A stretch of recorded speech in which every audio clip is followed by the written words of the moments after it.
Hello everyone, welcome to the YouTube Model Builders Thursday night general hangout. Thursday's hangouts are for the general discussion on model railroading that we all can set a topic to discuss for the night. Thursday's hangouts are the proud sponsor of the Tuesday night presentations, the YouTube Model Builders, eMag, and the YouTube Model Builders live show. I want to say thanks for everybody joining in tonight's show. And here's your host for the night, Johnny Reb of Southeast Rails.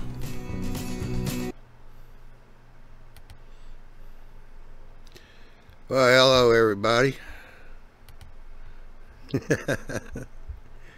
I guess y'all have noticed something a little different here tonight. We are trying a new way to stream the shows. This is called Appear, APPEAR.IN.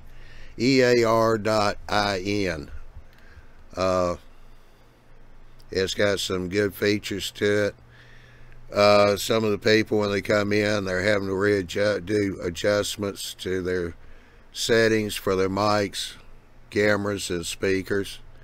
So there is a little bit of adjustment to do. But this seems to be working pretty good. As you can see, I'm semi-full screen. That way you can still see the cameras over here on the right hand side. And they are bigger than what they were before in the Hangouts, the Google Hangouts. And so now you can see a little better of what other people are doing while you're looking at the full screen too. We do have several rooms created. We're only allowed 8 people in this room here, so that was a kind of a pitfall there, or shortcoming. But we do have one room that we did upgrade to premium that allows us to have 12 people in that room. So we're only doing one room that we're paying for. The free rooms, you can only have 8 people in those. This is not tied to Google. It is an independent, which is the reason why you see the cameras are a lot clearer. The audio seems to be working rather well. But we're just experimenting with it first, just to see how it works. Being independent, that means we don't have the invite feature. So to get people on the panel, I have to send out emails giving them the link to the to this room here so they can get in. I do have it posted in the Google page down in the post. So we got 7 in here now. If 1 or 2 more people want to jump in, go right ahead. Give it a try, see if you can get in here. We'd appreciate it.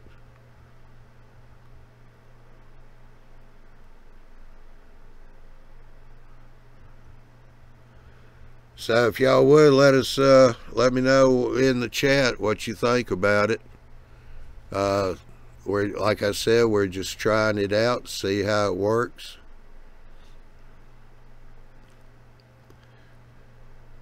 See how it's going to go for us, what everybody thinks about it.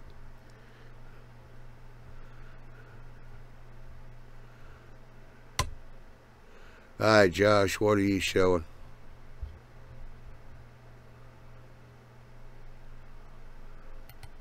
Tonight, one of the things we were doing is, it's still a little bit freshly wet. I can't touch it. So we're building the control panel, and we're putting in the tortoises for Conway Yard right now. And here's the control panel, and the lines are in there. We just have to pull them back, and they'll show the white and drill all the toggle switches. This is one we built, and there's the panel. I can't touch it. See, there it is. And then I can show it a little bit closer, actually. And then over here, set that down. This is the box we built. And this is the same material you use for your fascia.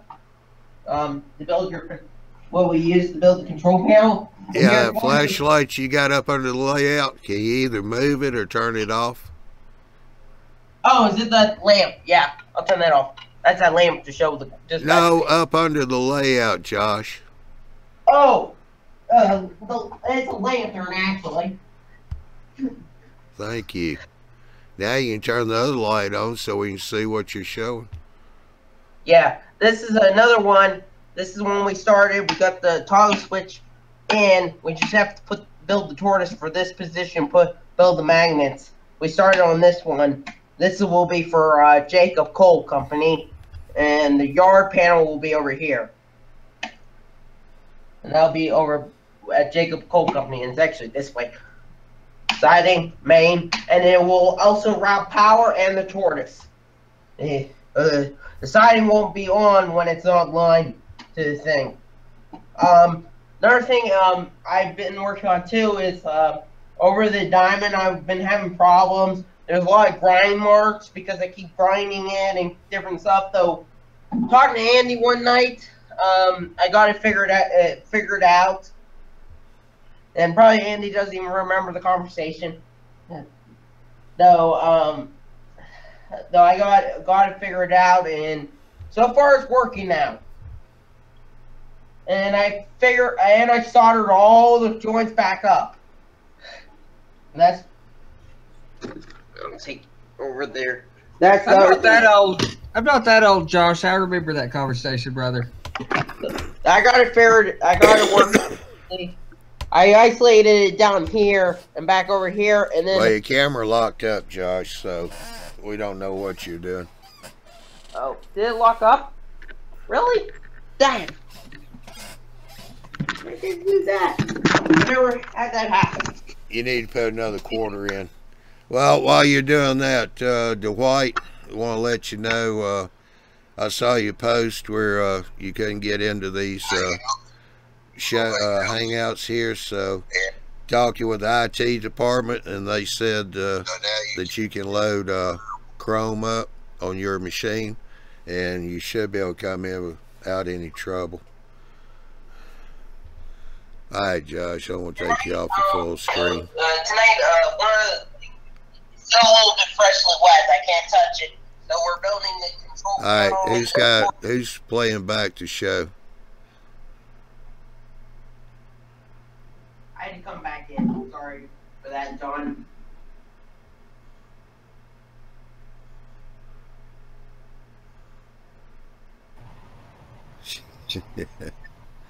Alright, now your camera's working, Josh.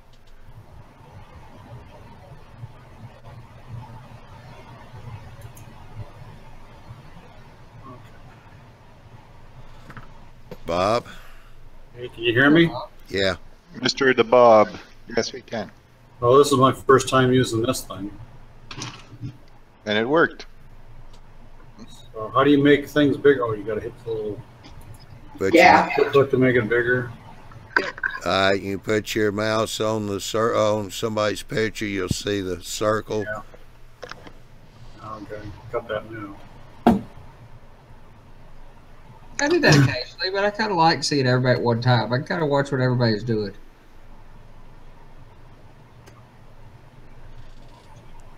Yeah, but Dwight, you said in Safari you couldn't actually get into the Hangout here that we're using, so yeah, I talked with IT. They said use Chrome. Safari doesn't probably support this, so if you want to get into the Hangouts.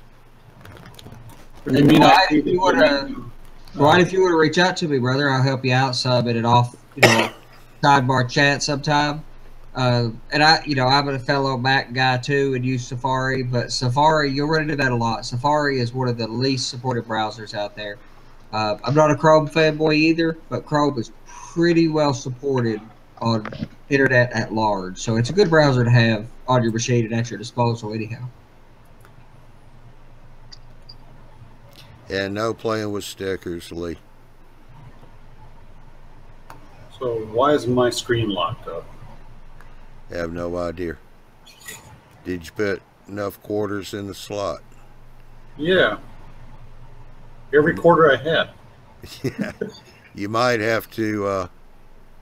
Who's playing with stickers? Lee. That's Lee. No. I don't know if it was Lee or not. I don't think so. Yes, I was. But anyway, like I said earlier, 'cause I think some of y'all missed it because you wasn't in here yet. This particular room here is a free room. The free rooms you can only have 8 people in. We do have a room that we did pay for and upgrade to premium, which allows us to have 12 people in the room. And that is appear.in, I-N, then /YouTube Model Builders.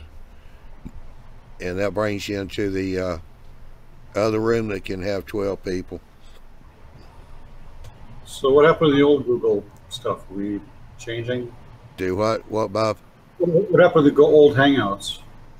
Nothing, they're still there. This is something we looked at and we thought we'd give it a try because the other Hangouts, as well as you know, we have problems with them. Echoes, dropping out, other issues.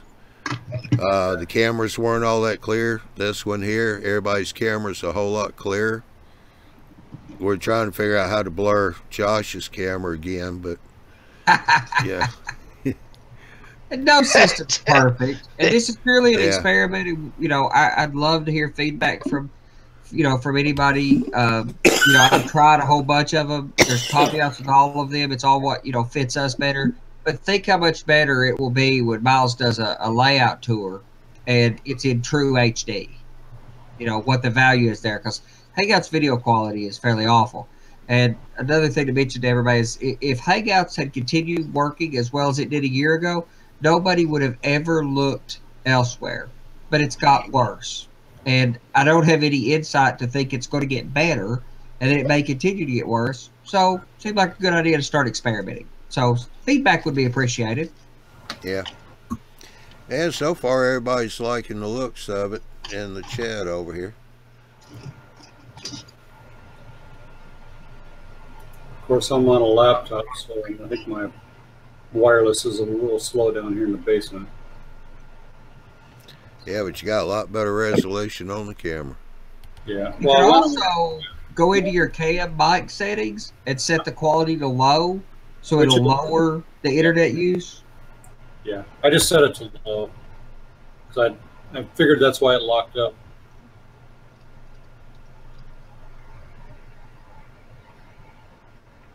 Yeah.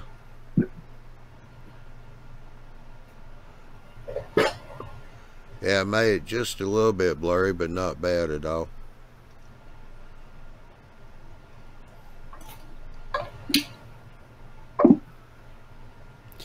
Yeah, looks like you're coming on along with the rocks. Yeah, I've been experimenting with some tints. Which tints did you finally settle on? Well, I haven't quite settled on anything yet, but it looks like... Okay.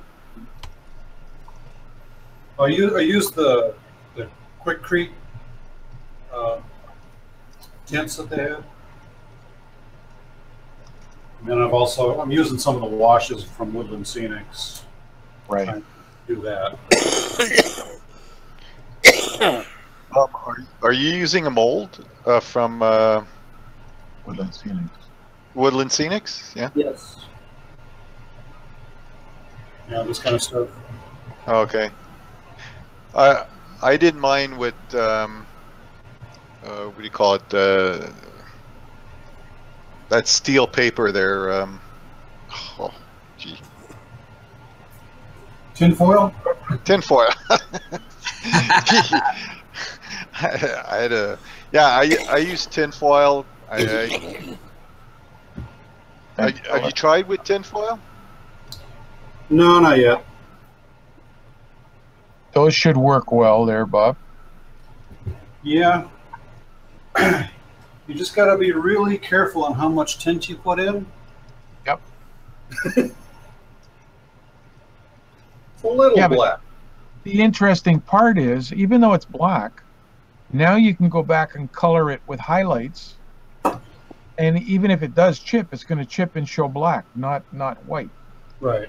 Well, I'm gonna have to color it with paint because the Woodland Scenic stuff doesn't even show up on it. No. So I'm not even the white surprised. doesn't even show up. Well, I've got a little bit of white on there. You can kind of see maybe some white pieces in there, but it's not enough.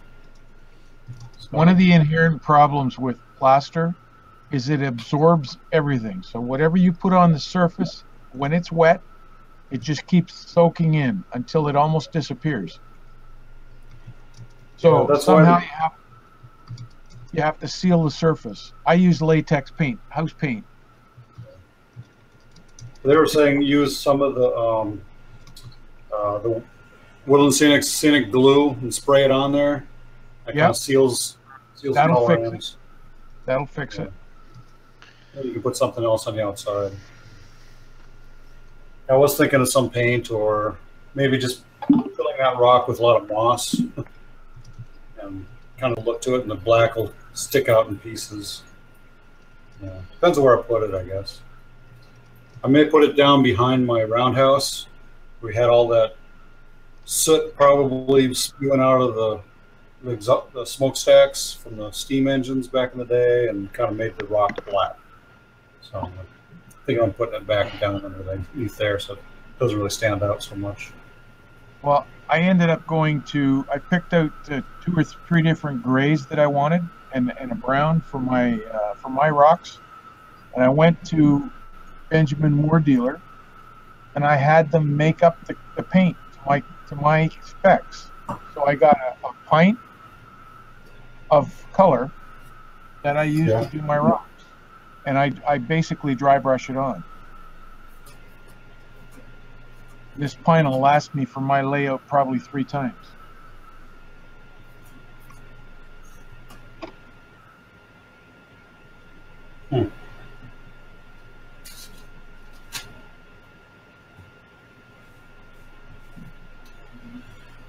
So yeah, I'm playing with some colors.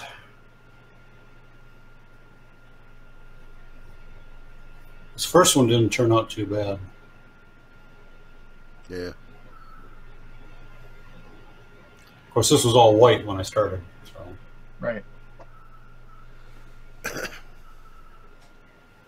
There's definitely a difference in weight between the lightweight hydrocal and the hydrocal I got from Lowe's. Definitely a lot heavier. Well, you didn't get hydrocal from Lowe's. You got plaster of Paris. Well, yeah, it's. I'm gonna try that urethane rock from. No. I went blank. I'll think of it in a second. But Cripple Creek.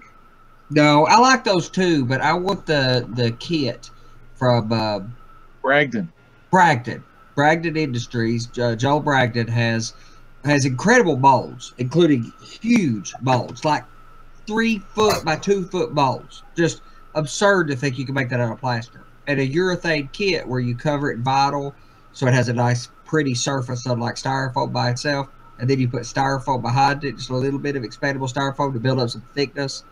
I'm going to give those a shot because they're super lightweight, so you can have huge, big surfaces. And ultimately, I used Ralph's tricks on a hangout late night, the way we do.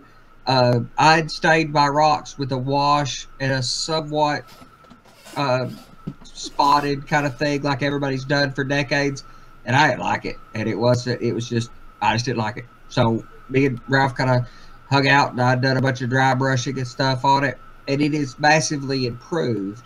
I think I could get much better than what I've got by practicing the technique. But if I'm going to paint like that, who cares what the underlying surface is? I don't need the plaster. So I like the idea of doing the urethane because it's lightweight and can be large. But Andy, Bob's point of coloring the plaster is if just by chance you happen to knock it with something and you knock a corner off, Yeah. now you're going to see the white. Yeah. So by having a base color in there, it's not white anymore. Oh yes, yeah, like using a dry pigment or something to powder to color it. Well, whatever, you mix it in with your plaster when you put it together, when you mix it. Is that what you saying? You were saying you'd mix paint in to do? Yeah. Did that hurt the strength of the plaster to get that? Looks good. Well, the paint didn't seem to hurt too much since it was all mixed in with the water. You just have to make sure you don't go over that ratio, I guess. Otherwise, you got to add a little bit more plaster if you got not too much liquid. But other than that, it'll still dry hard and work pretty good. One of my techniques with I actually, some of my rocks where I did a light gray, I actually was just some paint and mixed with rubbing alcohol and dipping the plaster Paris rocks in the rubbing alcohol, and it would cause like a, I don't know, chemical reaction, and it would start bubbling, and the plaster would actually turn gray. Yeah, I use stain, which soaks in, leaches into the plaster.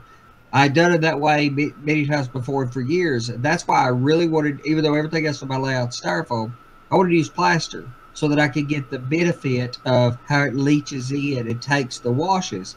But I wasn't getting, they looked fine. They were gray. They were okay. And if you asked me 20 years ago, 15 years ago, that would have been adequate for me. But I've got picky in my years, and I cared about the overall pickiness. And to get that really good quality, I've had much better luck with paint. And I've had better luck painting them dark and laying on layers of lighter paint as I come out. Break. Let's see. I want to say, hey to Andrew. I don't know if you've been in here before. MONIUSZKO. I will not try and pronounce that or I'll butcher it real bad. Good to see you. Ron, I've sent you a few invites, but don't know if Google was actually putting them out. Hadn't seen you in a while. If you want to, you can go to the community page and click on the panel link, see if you can jump in here. Good old Ron Clays. There's a trick to using the plaster here when you color it. Once your plaster's cured, you soak it in a bucket of water.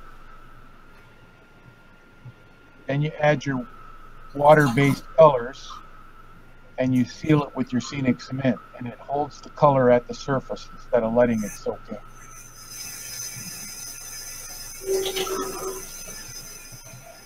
Oh, also, to answer Sparky 107's question, the smart but answer is that AJ bought that truck for the YouTube team, the YouTube live truck. Actually, that's something AJ came up with a few months back when Bill was doing a live show. So I just put it up as a thumbnail. But that was AJ's creation. It was nice. Andrew put the pronunciation of his name there, John. Monusco. Monusco. Awesome. Monusco? Yeah. That's it.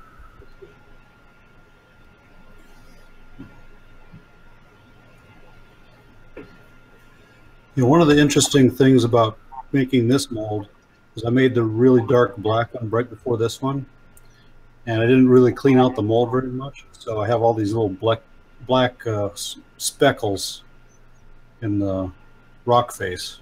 Sure. So it was just kind of interesting. Like, oh, I already got it kind of colored. A little bit. Yeah. The biggest debate I had over painting was how to do the coloration. And I always had this idea that, you know, you would do it all leopard spotted, blah, blah, blah, like I always did. And then you'd wash it with a really thin dilution of black that would sink into the crevices. That works. I do that on wood structures. One of the last things I do sometimes when I want them wore down is coat them in a thin dilution of white or dark, black or dark brown that'll sink in. But what I had the best luck with was paint them not black, but not far from black, just like a raw umber with a couple tints of sienna or something in it, and pretty dark. And then start dry brushing lighter colors, just more and more and more. And, you know, the brush is not going back in the divots. So.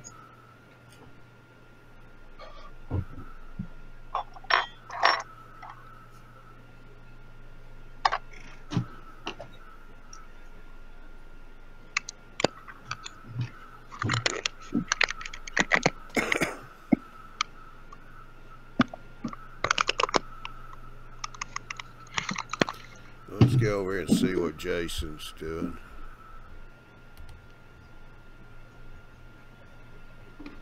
What kind of loads you working on tonight, Jason? Actually, I'm not working on a load. I'm working on something similar like what Curtis has been doing, taking some cheap like Bachmann railroad cars and retrofitting like chassis mounted couplers and all that right now. But I made this load up here, this pipe load, what was it, yesterday? I think it was. Made it up with the drinking straws and all that, and painted it just a primer gray on there. Then took art tape and put the strap on it. Still got to put a plank over on the top so I can put my chain or rope to tie it down to the railroad car. Yeah, the tie down. Yeah. Yeah, looks Tie pretty downs good. and all that. Yeah. And also I've been working on, went back working on my little shover caboose. Got it all painted up now and starting working on getting lights to it and all that. Yeah, okay. Then also starting to work on the interior for a dome car. So yeah. How's your seats coming along?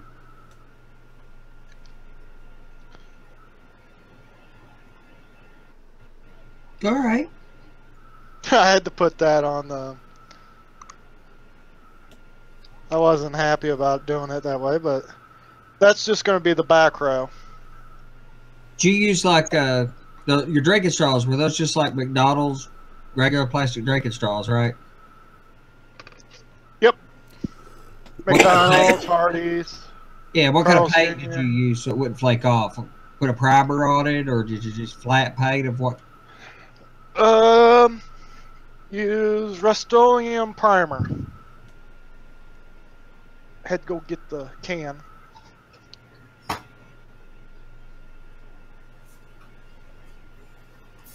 Hold up. Let me get this. There. Less glare.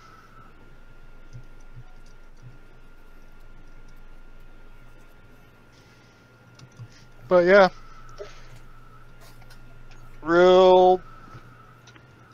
I have to use it very lightly over it. Then it sticks on there right. But that's about it.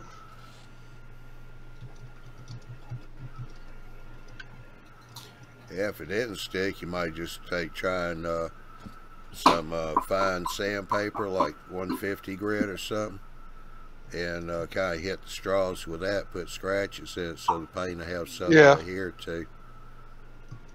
I could do that too. But yeah. Yeah, if it flaked off pretty or much all I've something. been doing. Yeah.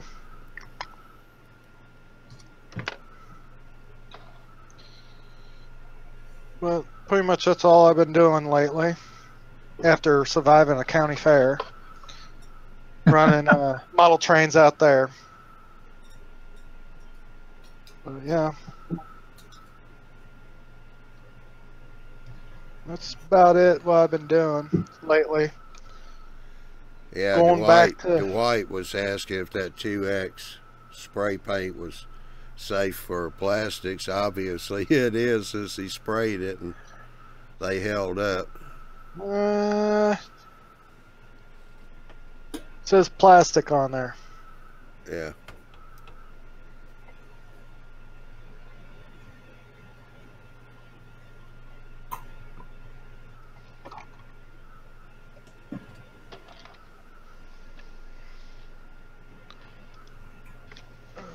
But yeah.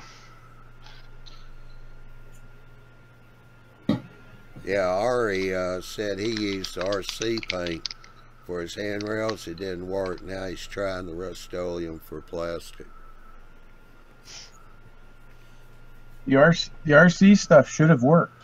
It's for polycarbonate.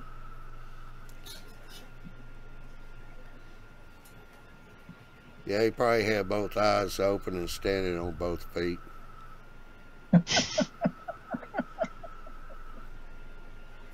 I'll be right back, John. We'll be right here. Mm-hmm.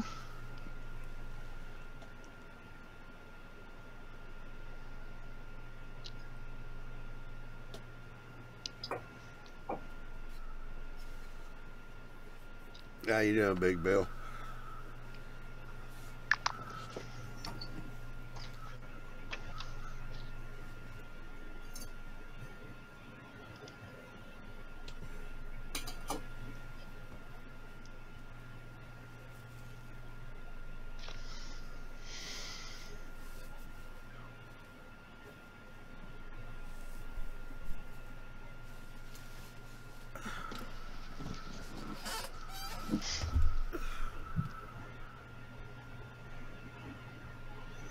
I thought so. Somebody else doing something with.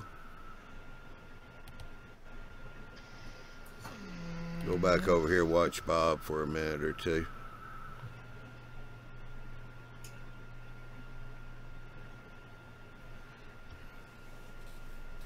See if he got any smoke effects over there. Smoke effects.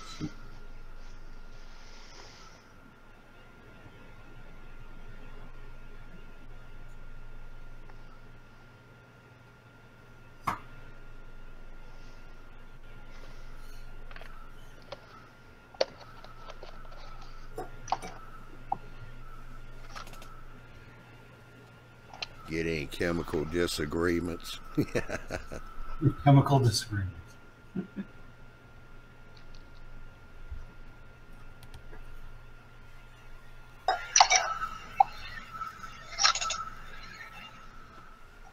Chemical disagreements. Chemical disagreements. Somebody got to mute their mic because I got feedback.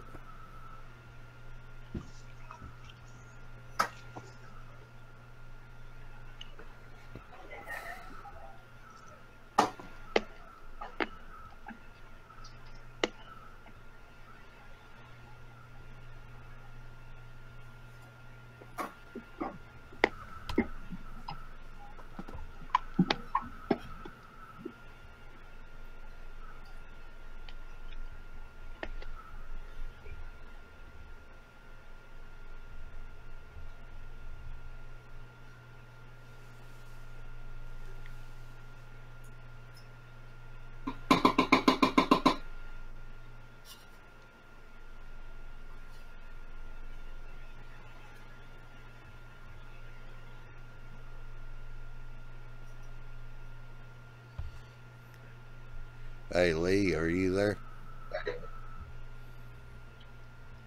Yeah. Sparky 107 said he just checked out your channel. And he said, how long does it take you to make your own turnouts? Well, doing all those videos takes a long time, but in reality, without trying to show everything and just focus on probably about an hour at the most, 45 minutes to an hour. With a jig, it's probably quicker. Oh, you're not using a jig? Well, my videos, I was not, no. Oh. I got the jig now. At the time, I was a broke man, so I was doing the cheap way. Oh, off the templates? Yeah, off the Fast Tracks templates, I was actually using spray adhesive to put my PC board ties down where they should be, and then solder to it. And filing it by hand. Now I got all the templates and all the filers that you could buy to file all your points down and everything. Yeah. Which makes it a lot easier. It takes the guesswork out of it anyways. Oh, yeah. I'm still having a little problem with the stockade tool, but I just work around that. Oh, you were? I haven't had problems with mine. Well, it's taking too much off the base. It's taking too much off the base of the rail and makes it too hard to try and get the quick sticks right there at the points to stick, to glue to the rail. There's not enough base there for it to glue to. Oh, I see what you're saying, yeah. Yeah, it'd have a lot more flex too. Yeah. So what you may do, see, I glue all my rail down, much like you do with fast tracks on the quick sticks or contact cement. But I'm going to put a few spikes in on the outside of where the points contact the closure rail, the stock rails. Put a couple spikes in out there where they contact, so it doesn't slowly damage the contact cement by pushing against it.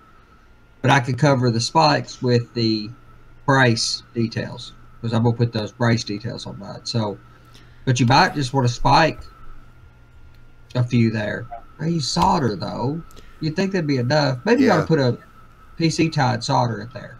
Yeah, Ron Kleiss. Yeah, but he was going by a jig. Go ahead, John. Sorry. Yeah, Ron Kleiss, he said he skipped the stockade till he uses a band sander from Harbor Freight, which is what I'm doing. But I still use stockade tool just to do the final filing right there, just to clean it up and give me that square corner without going too far over. So I was filing down the one side of it to where the one side of the base was flush with the not the head of the rail, but the middle of the rail. Yeah, the web. And then the point, I would file the head off. So when the one point would land against the stock rail, it would be completely flush. So the flange wouldn't get caught up on the point.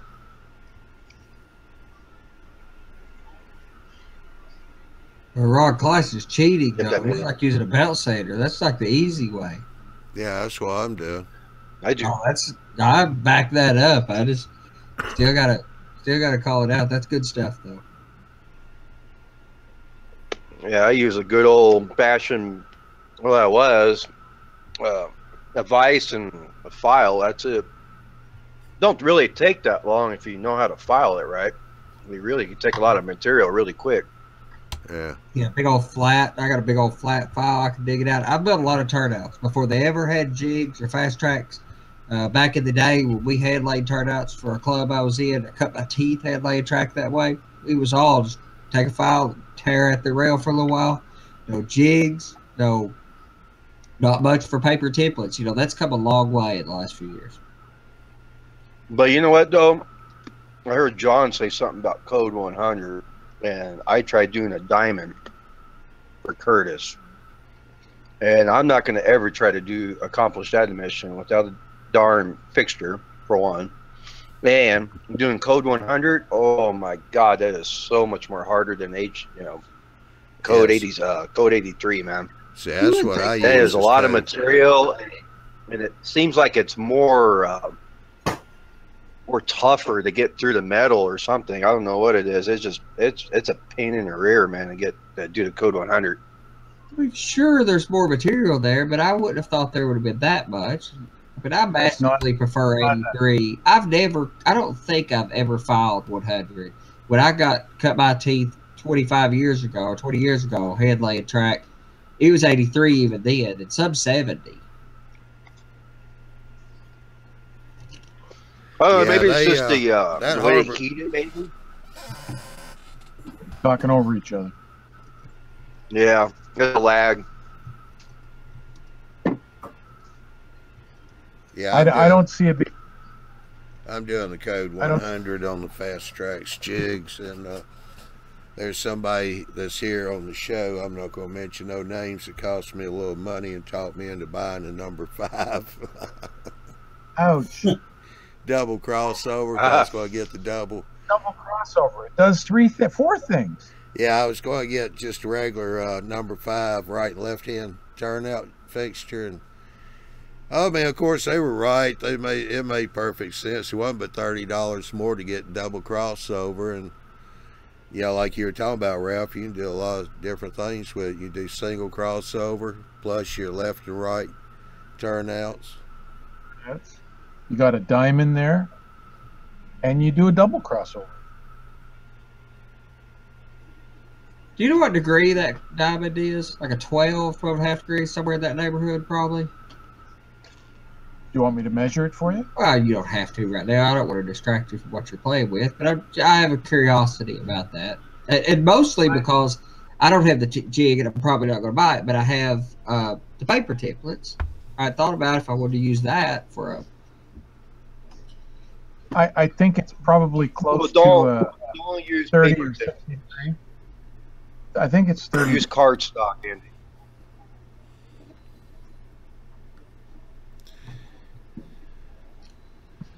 All right, let's see what the people have to say about Turnouts. The show being this way now, with nobody being kind of presented.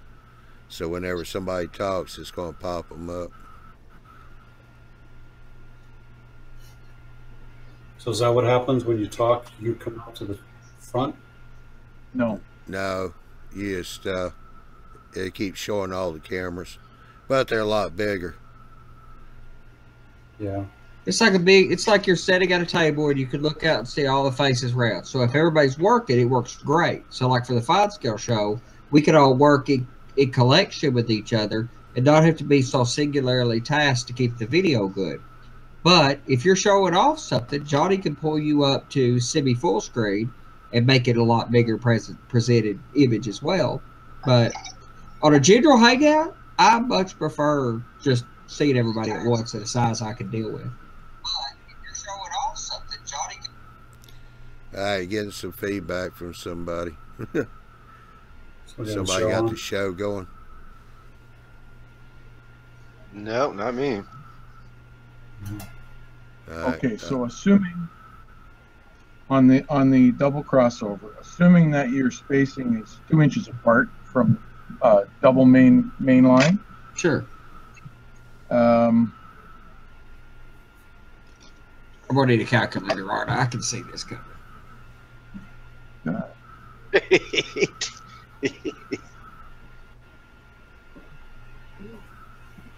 what does the blue crowns mean up in the left-hand corner?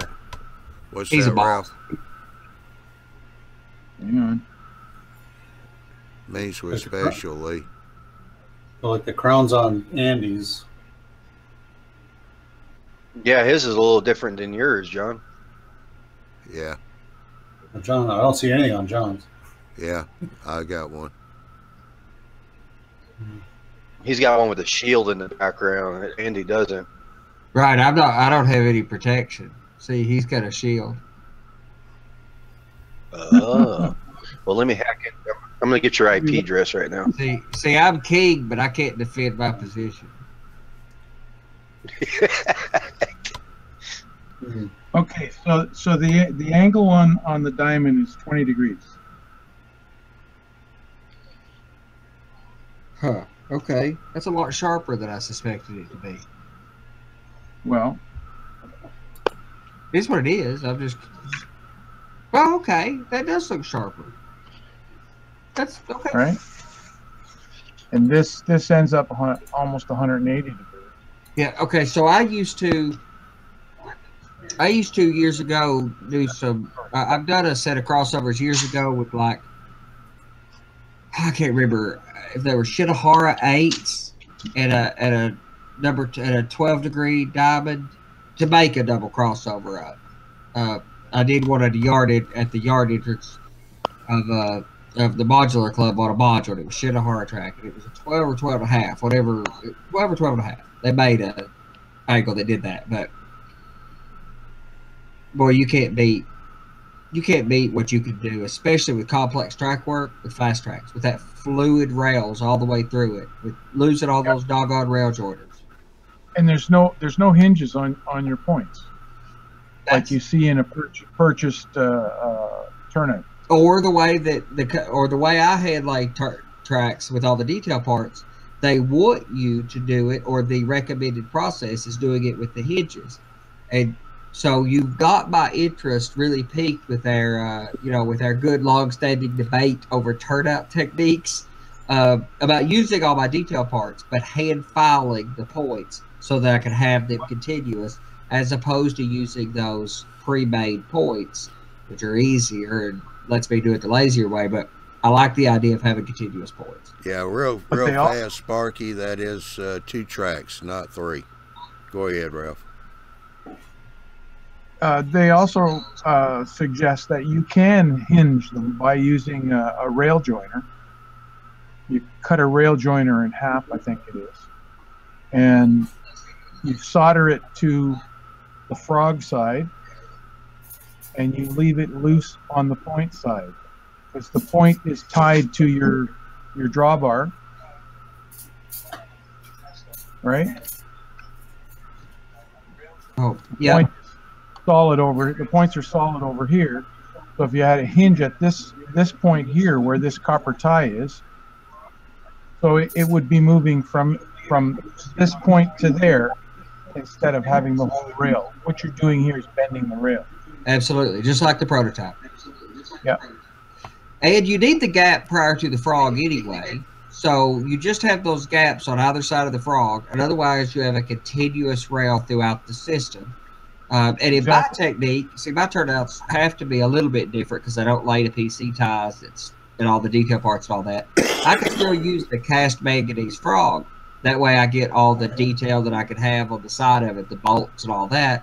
Then I could just file that point rail down, put it into where all my other detail parts. Oh, the big disadvantage, though, is that you have to cut a gash in your stock rail. Whereas with my formed points, they wrap around the rail like the prototype, and you don't cut the foot of the rail off with my turnout methods.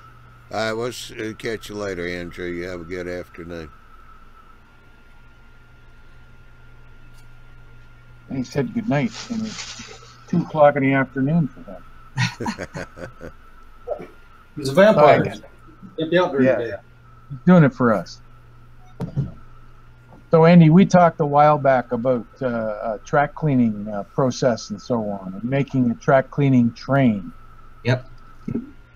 So I ended up making a copy of the Loram track cleaning car. So there's my head unit.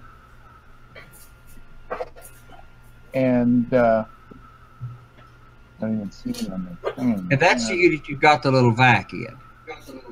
No, not this one. It's the one underneath. But anyway, this here is my power unit. This pulls it around. I've done it on the chassis of a GP38. So the power unit is a GP38. It's an old Athearn that I built around. So I built the body for it, put it all together, and it has a decoder in it. And where the hell did my dashboard go? I built a control panel for the thing as well. For inside. So is that the power car? That's the power for the system that you're talking about. Yes, the one I just showed you was the power, and there's the control unit. Wow. For inside the dash, inside the cab. No kidding. I don't know if it really looks like that. Everybody who calls me picky. I don't know if it really looks like that. That's my interpretation of the controls for the power unit. Looks believable to me. So then you come down to the vacuum car. This is what I'm just fascinated by this idea. So this is done in 3 parts. The vacuum section here. There's the part that goes down to the track, and it has an opening in it. This piece here is a rail cleaner. It's a piece of masonite behind this little plastic box. And here's where my decoder is, so I can turn the vacuum on and off. And this is the pickup for the vacuum. So the vacuum sends all the dirt and crap through this pipe, which comes off. Okay. So that you take this off and clean out the box.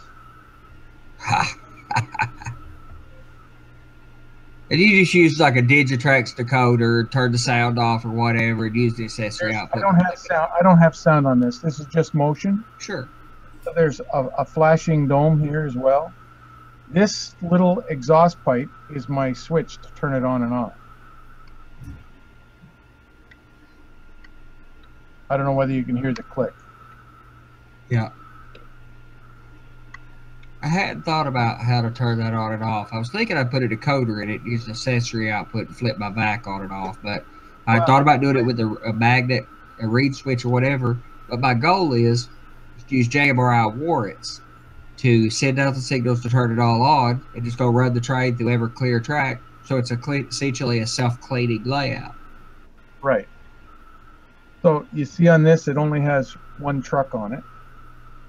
And this round piece fits into the next car, which also has a masonite track cleaner on the bottom of it. But the round piece fits into here, so it's basically articulated. How'd you make that pivot They port share- out? Or was that, did you use whale cars for this or something? No. I didn't even know about well cars when I did this. This is an old, I'm not even sure who the manufacturer was. It was one of the locomotives that they held in the dummy truck with, and it pivoted on this ring that was part of the chassis. Yeah. So I incorporated in my chassis. I made my own chassis for these things. Smart. Okay. So it just fits in between and holds it in place. And I don't have anything in this yet. But this car, I was thinking I was going to put a magnet in as well. Yeah. This wire plugs into there to give me extra pickup. Yeah. So you're just going to put a regular magnet? Not. I keep thinking about whether, because I want a magnetic car as A well. rare earth magnet. Yeah, that is hard to clean off sometimes. So I had thought about trying to put an electromagnet and fire it off from, fire it with a decoder accessory too. But that, I don't know about that. The real fine particulate that's going to get on it is not going to interfere with anything. You want to pick that up anyway. Sure. But every once in a while, you might have a loose spike. Yep. Or a loose screw from a KD coupler, or just something that's metal that's fallen on the track that could cause a derailment. The magnet will pick it up. Absolutely. It'll be high enough above so it doesn't interfere with any other trucks. So pick it up, and at the end of your track cleaning, you take it apart and look at it and clean it. So you would push, what my thinking is to put the vac up front, have whatever track cleaning cars do the consist that I've been thinking about, but have the power in the middle or back of the train, but you push the vac all the way to at the front of your train, where, you know, that way you're not trying to vac after you've applied some wet chemical solution for track cleaning purposes. Right. I have another car for that. I have one of those CMX cars. Yeah, those for are the awesome. wet process. I also have the dry roller pickup. Yeah. But this here is just some old louvers that I had from some other places. Actually, they allow the air from the vacuum to escape. Yeah. So it doesn't build up pressure. And these doors are just made with slatted styrene made to look like roll-up doors. And I don't know whether you can see the other doors that are on here. Sure. That looks, well, I mean, that looks a lot better than what I'm designing. I don't plan on mine being necessarily, you know, beautiful. that's awesome to turn it into something that looks acceptable, though. Well, when I did the loco, the engine, the power unit, I sent an email to Loram and I asked them if I could use their logo. I stole it off their website, and I got a response back from one of their engineers, and he said, "Go for it." And when he saw when he heard what I was going to do, he said, "Can you make 2 of them so that you make 1 for me?"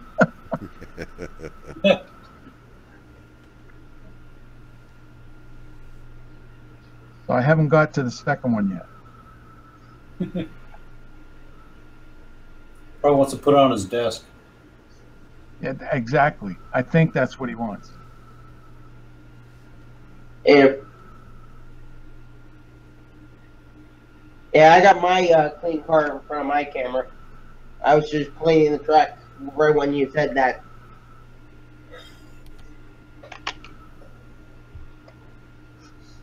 Yeah, you got some dirty track, Josh. I haven't cleaned for about a month. I've been running though. It's been running good. It's just there's some rubber bands with it's called a magic eraser, and I put something underneath it so a little bit, and there's a little bit of weight on there, and it works perfectly. It rides along rails and pulls along with the engine. It doesn't derail at all? Nope. We even built the HO one for our club. You just cut it down thin enough. Really thin. I put a little rubbing alcohol on it, and there it goes. Cleans the track. I really HO need to one. buy one of those CMX cars. They're just expensive. With a real spike on it. Yeah, there's a rear railroad spike on it. Way down, and that's a B&O flat car. So, yeah, I got, actually, is that narrow gauge or standard gauge? I think it's standard gauge. I have some narrow gauge railroad spikes as well. So, yeah. It was pretty simple.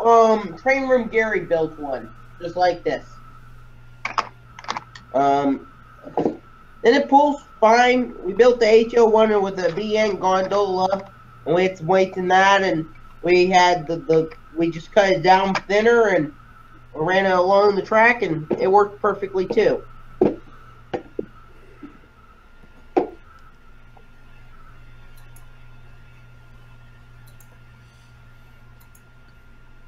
It's not as good looking as yours, Ralph, so it gets the job done. I didn't hear that. So what you working on, Lloyd?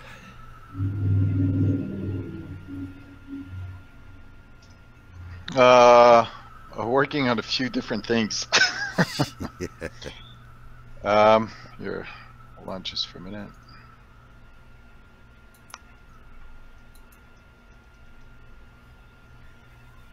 Okay. Well, first thing is I'm building a fence. Let me put this behind.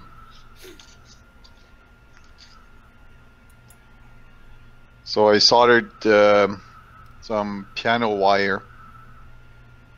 I don't know if you've seen the Luke Towan's video on how to make chain link fence.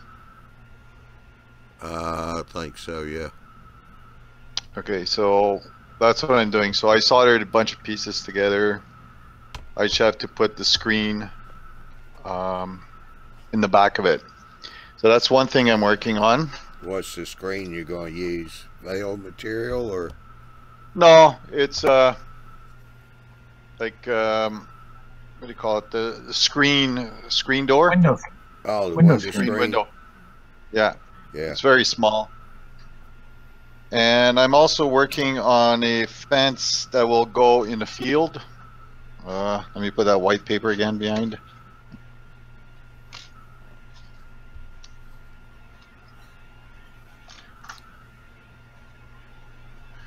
Well, for that, yeah, I think for that a dark paper would have been better. Oh, okay. I make it out. Yeah, so it's just basically the poles and just a mesh wire. There's no horizontal bars. So it's like one of those fences you find along fields. Yeah. So that's going to go between, like on the edge of a train track. So there's that. And here's my bridge that I was showing you the other day. Okay. And what I did is, as per Ralph, I used Flex Track. And what I did is I was removing one tie every, let's say, 4 inches and putting in wood ties. And then I would start over and remove one tie. And so that's why now it's all wooden ties. Yeah, you did that so you kept the track in scale. Yeah. So now I just have to do the sides of the bridge. I've built to put water tanks, water barrels. Yeah, the fire barrels. The fire barrels, so I got to put the ramp around that. So I'm working on that. And we'll just talk about Arduino for a minute. I started working on a speedometer. And that speedometer will have, what do you call it? You know those signs outside? Like a billboard. Yeah. So my billboard will tell me how fast the train is going. Right now it's a bunch of wires because I was testing it out. But as you can see on the track, there's a sensor here. And there's another sensor under all that wire right here. So basically when the train goes by, it tells me the speed. So that's what I've been working on. And since I love wires, yeah, I got lots of wires. Yeah. And this is what's going to control everything. It's a $2.50 like a mini computer, Arduino. So the whole thing cost me less than 10 bucks. So it's pretty good. So we're supposed to do an Arduino show probably in July or August. Basically to show how to do a speedometer. Yeah, I think we're going to shoot for August. Yeah, August would be better for me. Yeah, because y'all got to get together and make a materials list up so he can post it. Yeah. For everybody to get the materials and all. If they want to make one. So this is what I've been working on. I've been working also on putting some static grass on part of the layout. So I've been pretty busy. Let me just try to show you a picture of, hold on for a minute. In the meantime, you can all talk. Yeah, everybody's muted their mics, so. Yeah, we got a couple people in here say that's a nice looking bridge. You did a good job. Thank you. I got another one to build because I've got to build 2 of them. They're basically 2 trestles side by side for because I've got 2 main lines. Yeah. Here we go. Got the picture.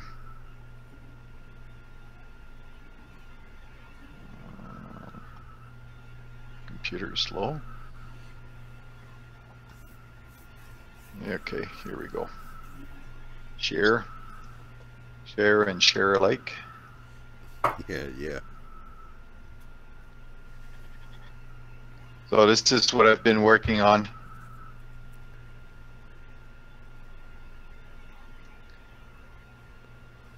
Yeah, we can't see screen share yet.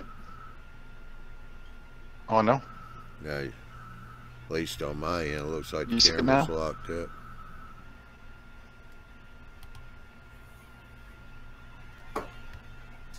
Yeah, your camera's locked up on my end. Mine too. Okay, do you see me now? Yes. Yeah, you're back on your camera now.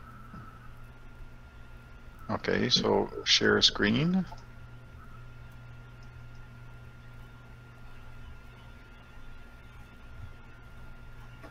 You see it?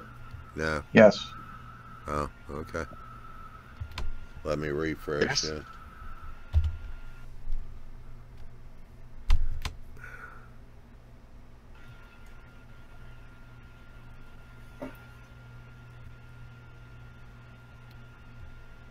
Well, Your screen with me is all locked up too.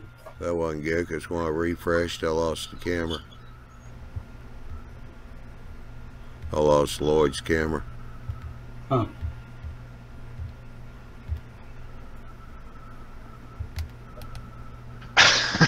Alright, now it's back on. It seems to be affecting his, like taxing out the internet. Yeah. Okay, maybe okay, I've got it on my computer, so it'll be probably easier than, because I was on the internet. Where is it?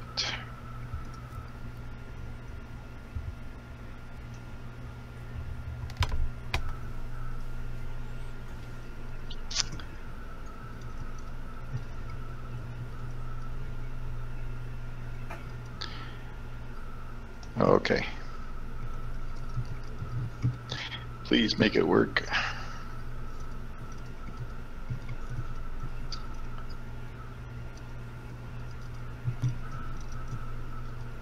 Okay, how's this?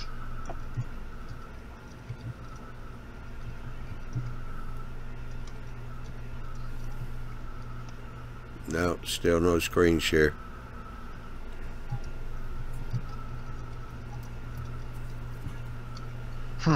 Lost. I think what it is, you're maxing out your system. Trying to do screen share.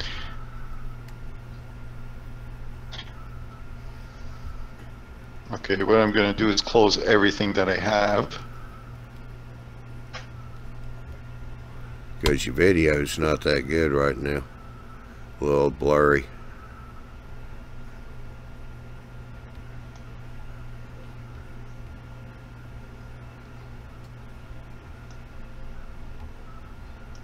So I've closed everything.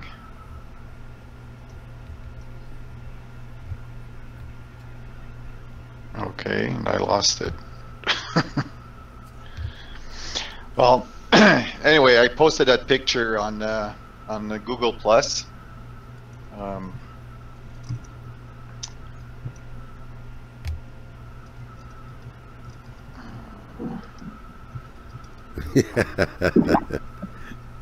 Ron Stranger Thing said hey and bye to everybody. Hi, bye. Yeah. I am by. Oh, here comes the professor, and he goes, surprise. How about that, professor? Yeah. Hey, Prof.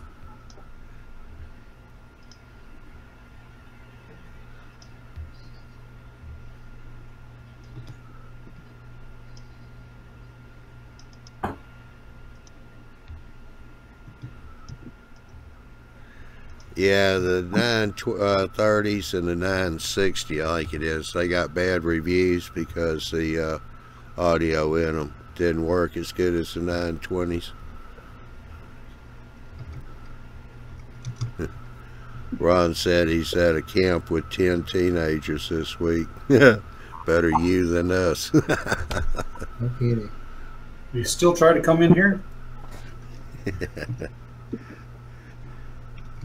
He's probably out back trying to get away from him, take a break.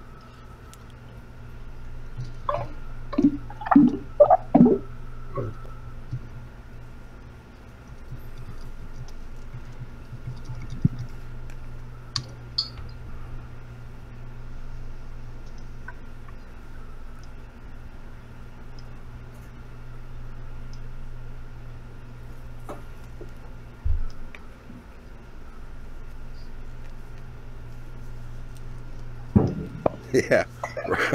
Ron Strangelane said this is his sanity break. Generally, I would say that we may not be the best group for one's sanity, but compared to a whole group of teenagers, yeah, we still probably a safe bet there. Yeah. Yeah.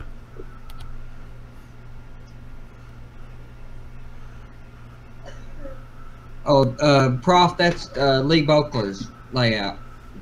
He just will not share his track plan with us, though. I don't know if it's classified and I don't have a high clearance for it, or there's something going on there. Doesn't exist. That's entirely possible. Sort of like Mark's. It is kind of, yeah, okay, sure. There's a lot more bench work there, though. Yeah. Hey, Andy, just look at what's the guy who been in Great Model Order, that shelf layout. Now I'm like thinking of it. Lee said it's gonna be like this guy's layout. Now I kind of know what it's off of. I just can't get the layout. I know so many layouts I can't remember which layout I'm talking about. Hey, Lee, if you got to run to the store or something, if you would, go ahead and drop if somebody else wants to come back in, please. The good thing about this platform is we can... No, I'm just messing around. I heard Andy. Okay. This has been a long... I knew it. This has been a long... As soon as I heard him laughing, I know he's seen it right away. Oh yeah, that's good stuff. Hey, I like a little joke. Johnny, Anybody, even if it is at my expense. Johnny, do you see sharing? Yeah. All right, I got you up. Yeah, I got to Okay. get my track plan worked up finally and do what I'm going to do. Josh thinks he knows what I'm doing, but he doesn't. All right, Ralph, I got you up So now. you got me up there? Okay. Yeah, Lloyd, he needs. So I've been working on also the super trees, trying to make bushes, small bushes. Seem to work pretty good. How come I'm not seeing full screen? I don't have it either. Go to the right-hand corner of Lloyd's picture, and you can make it full screen. Found it. I thought it did it automatically. Still is presenting full screen if you're watching the show.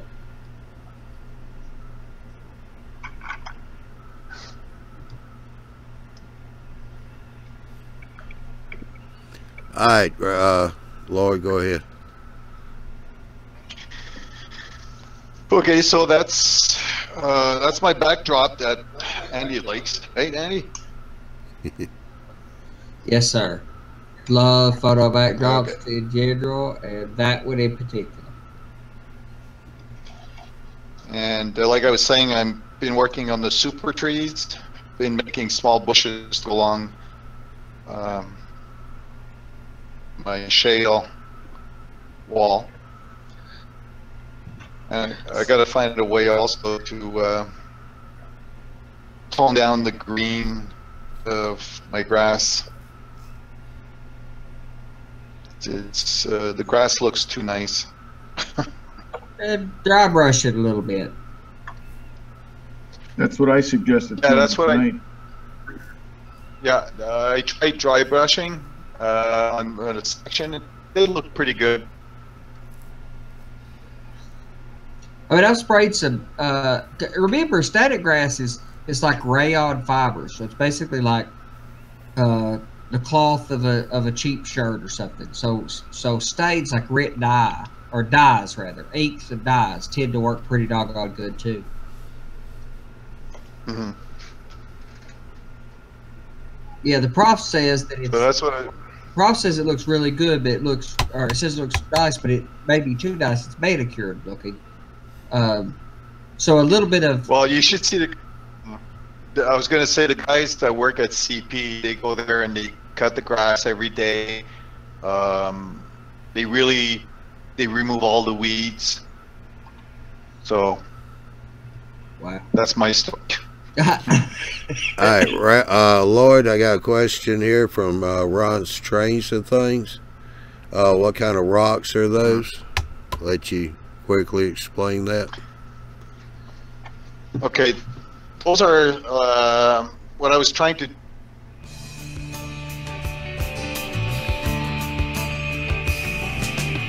All right, now we're getting the video.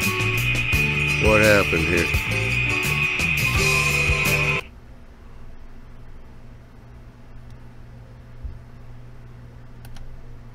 All right, Lloyd. Can you hear me? Where'd that come from? Okay, can you guys hear me? Yeah. We're getting a video. Okay. Yeah, I know. I don't know where that came from. Somebody has the link in the chat. That's the track plan that Andy kind of based on.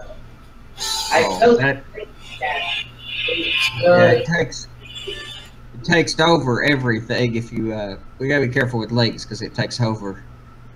Who did that? Yeah, well, I closed it out thanks to me because it's real easy to do. Yeah, I closed mine too, but it's I just still. hit my X. I mean, it popped up on my screen, and I was like, wasn't even anywhere near it. And so I was like, well, I'll just close this screen and. Yeah, but who called that up? I don't know if Josh you did. It seems like if you paste a YouTube link, it like plays it for everybody. I hadn't tried that before. I just found that out in real time. Okay. Oh, I didn't know that. So that's Okay, so. yeah, the link says "Watch Together." Okay, to answer. Okay, I could start over. Yeah, go. Talk about the rocks there, Lloyd. Alright, did you post that again, Josh? I didn't. I didn't post it this time. Okay, I'm just asking. Okay, I'm all I did. figured it out myself. I All I just put did is I it. clicked on his and to make it bigger, and it pops up, started playing the freaking video. I'm out. That was weird. Well, quit trying to play videos during the show. I just posted the link. Like Okay. Alright, that's fine, Josh. Hey, Josh. Okay, Josh. Okay, so to answer the question, in my area of the woods, it's called like a shale, not mountain, but a shale wall. And the way I did it is I used ceiling tiles to do this. I've got probably, I think it's 6 stacked up. And what I did also was, once everything was glued, I passed a fork just to make the grooves a little bit bigger so they would really stick out. And since it's ceiling tiles, they need to be, before you start painting them, you need to give it a good coat of enamel so that it's non-porous. So I gave it a gray enamel all around, and then I came back with ordinary paint, acrylic paint, to mix things up. That's about it. I don't think I forgot anything. Any other questions on that? Prof says, nice technique, looks good. I've done the ceiling tile too. That used to be really popular, and I did it on a small section of mine as well. And I'm pretty happy with the results. But there's a guy's YouTube channel, and he's pretty posts a lot on Facebook.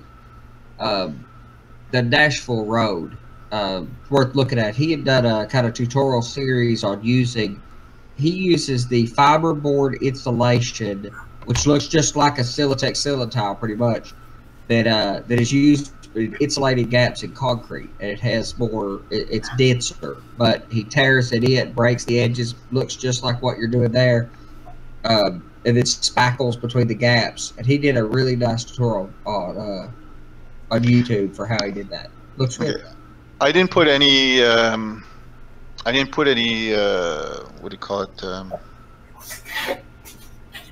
plaster at all.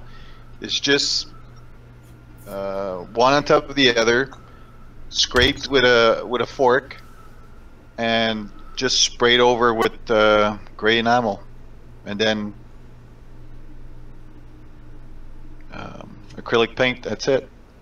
So you coated it with enamel paint and then just use acrylic to get the colors. Yep. Yeah, Well, it's something very simple. Yeah. Oh yeah. It worked for me too, and it was quick and easy. And I stacked about 4 or 5 layers up in spots and made it up. But I did have to spackle between the gaps a little bit. I got them pretty tight, but I still had to kind of take a little spackle and rub it between the joints. Okay. But you didn't have That's to. why. Yeah. Well, that's why I used a fork, because by grooving it with the fork, it kind of closed the gaps between the tiles. Absolutely, it makes a lot of sense. I don't that often use a fork in my modeling toolkit. I'm not sure how happy my wife would be with that, but if it works, it works, and yours is unarguably it works. Yeah, Lord, separately at the dollar store. Yeah, Lord, Prof asked any additional isopropyl black wash to pop the crevices? Nope. I remember watching a video about a year ago where the person on the video was saying that when you've got crevices, that's where you should put like the darker paint so that it really sticks out. So that's what I did. Once everything was gray, then I came around and I used the black right away into like the holes, the crevices, and then I came back with some gray, darker gray and some brown to finish the touches. I had the best luck painting it all dark and then dry brushing lights over it so the dark stays in the back, and then just adding more light to it. But I didn't have my technique down as well when I did that wall. That wall I did. What about Prof asked, have you seen any issues with it absorbing moisture, any issues or concerns about it absorbing moisture? Well, not the part that's facing you, because everything is sealed with that enamel paint. So the moisture won't get into there. If there is moisture getting into that, would be from the back. Yeah. That's the only way I would see it. But the wall itself is only about, I'd say, an inch thick. I mean wide, if you want. The tracks are not on it. There's basically nothing on it. It's just against my frame of the track. Yeah, just kind of floating there. Mine's the same way. Yeah. It's just stuck into a little hillside. It's about an inch deep, give or take. Prof asks about the weight too, and I can't imagine anything in my scenery that's as light, because it's just, particulate paper or something. So it's super lightweight. I can tell you that piece is, what you're saying is just a small piece, but in reality it's 12 feet long. And once I assembled everything like I wanted it, then I took that piece 12 foot long, went into the garage and spray painted the gray enamel, and then came back and just shoved it back in. So it was very light. Well, I'll tell you what, Lord, I mean, if it does absorb moisture and starts swelling, yeah, you see your trees wanting to move, you can always say the tectonic plates are shifting. Yeah, well, you see, that's one thing I thought of it afterwards, is that sometimes the slate is not straight. Like it will probably curve back in, well, curve downwards or curve upwards. But that's mainly on the long run, let's say.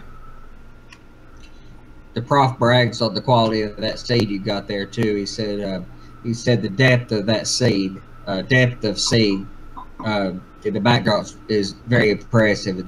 That's my absolute why I'm such a fanboy of photo backdrops. The amount of depth that you could get.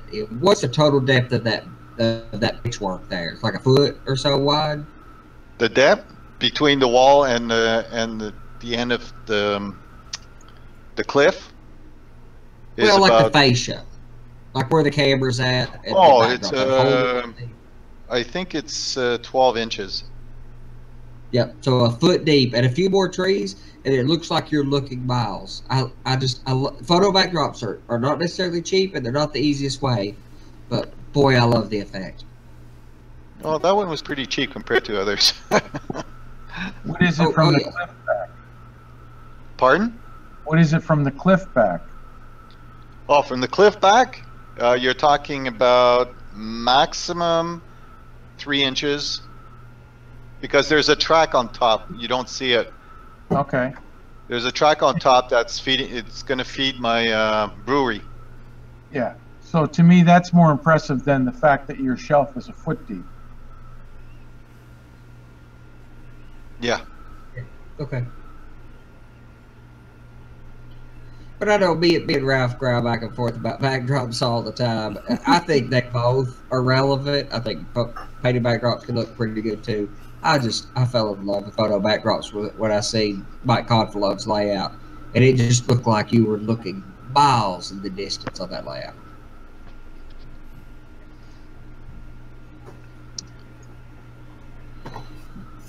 Well, I could show you my entire. Hold on. I'll try to find my two backdrops.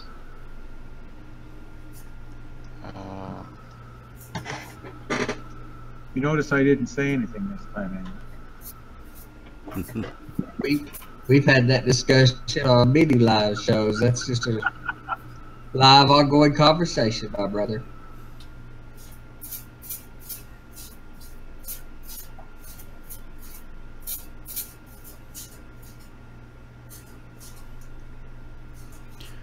Yeah, it looked like the Bob over there was getting eat up by his killer guard dog a while ago. Yeah, the killer dog. Yeah, I got a little dog like that too, a little Maltese, and I really wanted to name him something just, like Spike or something. Put a Beware a Dog sign up. Tell people watch out for Spike. But yeah, but he may be small, but he knows kung fu.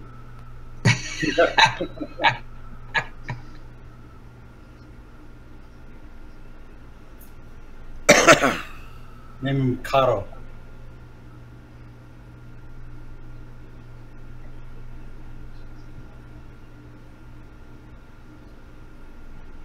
oh, Prof, yeah, I have the same challenge. I'm modeling the extreme southwestern Virginia, just on the edge of West Virginia, right where they couple together, and the steepness of that terrain and the depth that you need to create, and the amount of scenery that it would take to do that even in NSCA 1 to 160, especially in 187, it'd be impossible to do that in the absence of good backdrops.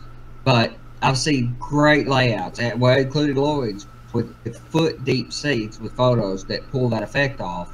So a good photo backdrop, and if you can dilute the line between the backdrop and the flat, if you can kill that 90 degree right there pretty good with some trees, bushes, I think a very shallow layout could look impressively large. Where'd you get the photo backdrop? It's called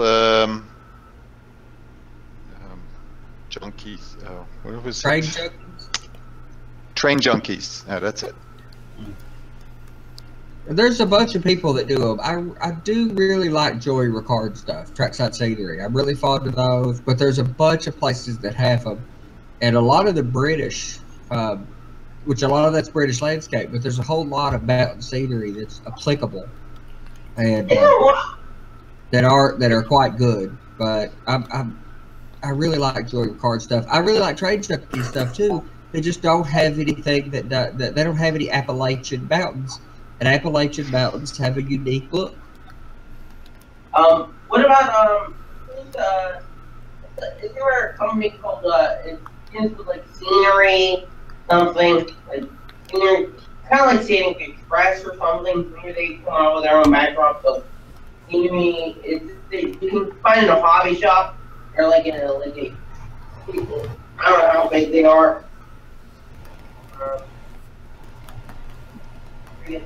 The trackside scenery is Joey Ricard's project, and I'm a pretty big fan of his. He does something quite unique with his, though. His are photo backdrops. They are by all technicality. However, what he's done is taken a photo of a tree, not a bunch of trees, and then duplicated it as a pattern. Your brain would see that. Our brains are very naturally good at seeing patterns. But what he's done is he's took photos of meaty trees, and he stitches those trees together into a big old pattern, and or into a mountain scenery. So you get a photo backdrop that can be customized, that a road can be put in, or that. And seeing those backdrops has changed the design of my layout. So my top deck will be quite shallow, and the deck below this deck will be really shallow, but the river's on the other side. So all I'm gonna have is the track right near the edge, because there's a cliff supposed to be right in front of you. There'll be the track, and then a slope down, and then it'll slope right down to the backdrop, and the backdrop has the river on it. And I'll put trees there, so you're looking through the trees to see that photo of a river behind it. I think it'll be incredible. Johnny, do you see the entire backdrop? Yeah, very much, yes. Okay, so that's the entire length of the backdrop. The backdrop was really, it started only with the mountains that you see in the back. And I told them that I wanted trees on the forefront and had to be in, like, at an angle. We're talking about 4 inches on the left to 0 inches all the way in the back. So it was a bit of custom made also.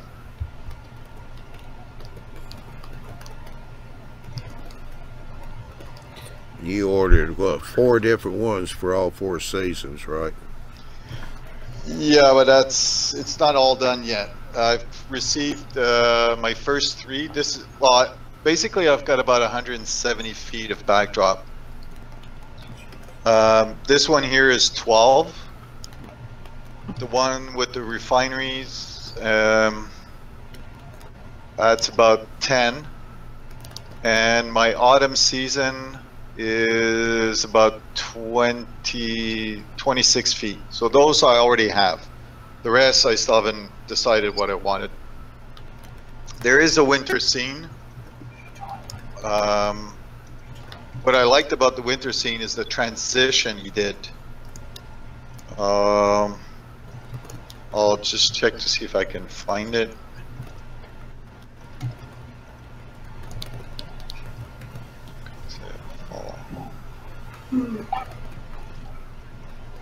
Well, we're keeping somebody away.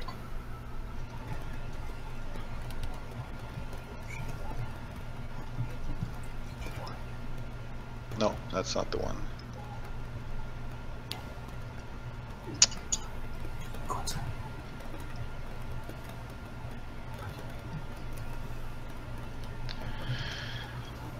Where is it? Is it fine?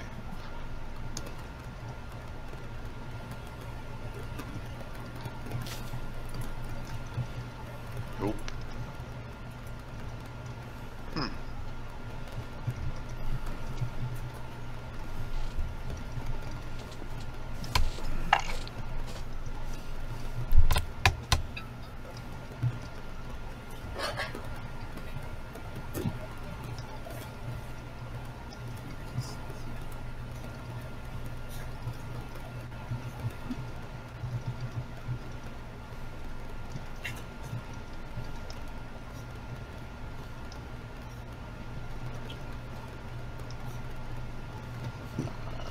Yeah, Professor said don't screen share email or other privacy related info.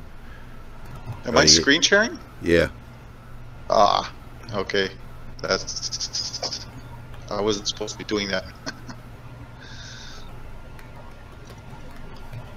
And you didn't tell me, Johnny.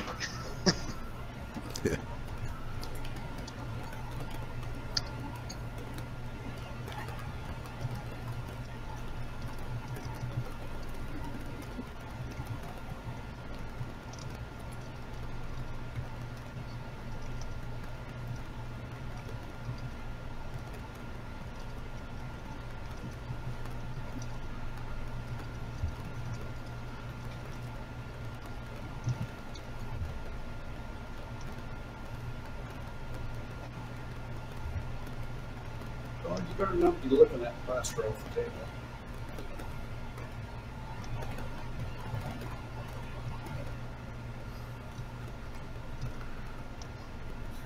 Well, of course she's going. Okay, You find I it? got it. Yep.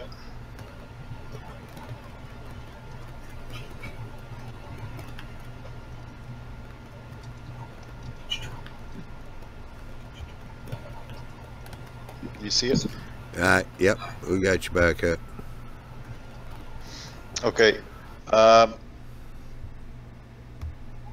That's your winter Can you hear scene. me? Yeah. So you can see way to the left. I told him that what I wanted was a transition between autumn, basically trees without leaves, and going into winter. But there had to be a transition. It had to be like a very smooth transition.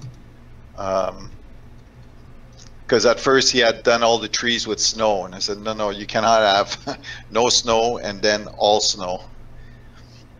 So that part of my backdrop is 26 feet long, and this was all customized because at exactly 16 inches I needed a dirt road that went into the forest, like disappearing into the forest. Then at 8 feet 4 inches I needed a stream because I've got like small falls, rapids, so I needed water. And then the rest was just basically just autumn trees. So that one took a long time to do. Prof says, why not all snow? Sorry? Prof's asking you why not all snow. I guess it's kind of, Jennifer replies that it's kind of like the first snowfall, that fresh snowfall. But so are you gonna, is all your scenery all the way to the front going to be fresh powder snow all along? No. You see where my my boxcar is? Well, basically at the end of the picture, that's where the snow starts, really. Okay, at the grade boxes. Yeah. No, sorry. From there, it's going to be the winter scene. The part that's not there yet, the backdrop that's not there, that's the winter scene.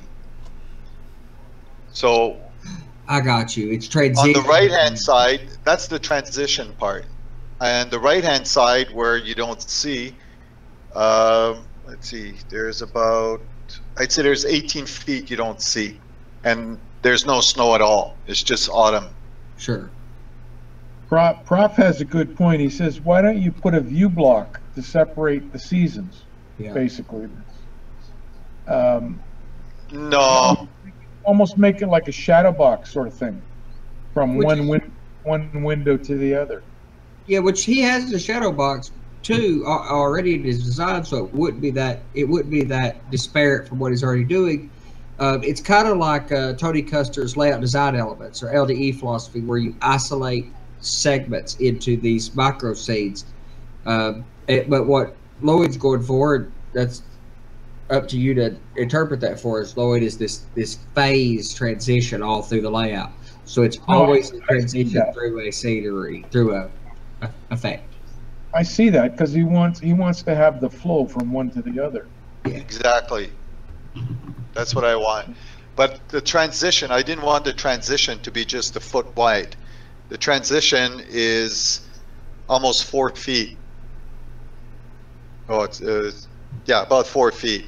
Now that's the only, really that's the only place where you'll see the transition, because when it comes out, okay, like it's going left, it's going into a town, St. Eugene, then it's coming back around, like it's like almost coming back, and then it goes into a peninsula, and that's where the winter stops and the spring begins.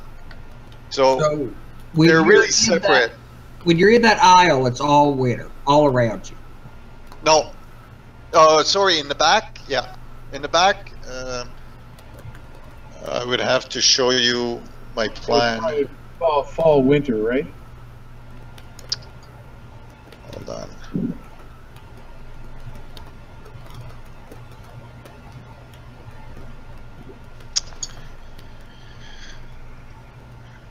Now, I hope this works. Whoops.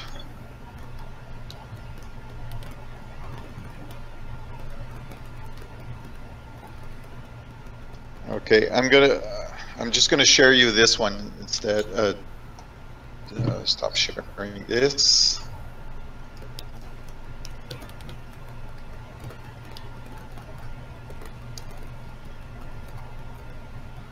You see my that's my layout. No, screen share's not working yet. There we go.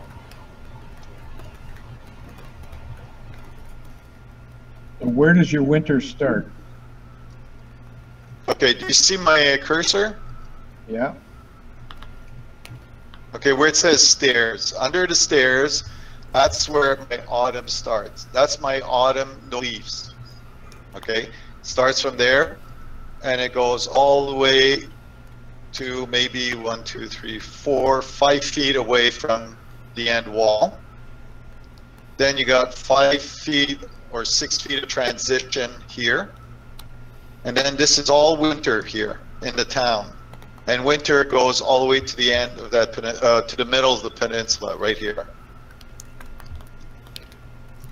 So basically from here to there's going to be the transition between winter and spring, because all this part here is all spring.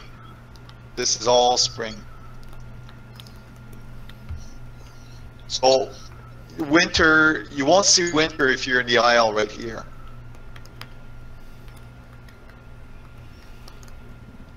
Make sense? Yeah. And what you were saying, the mountain part is right here at the bottom.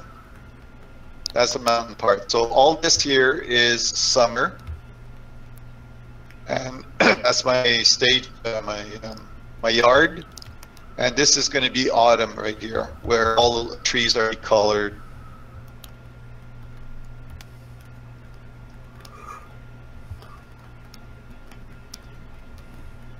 So it all makes sense. So you're going to go from there to your lift out as autumn.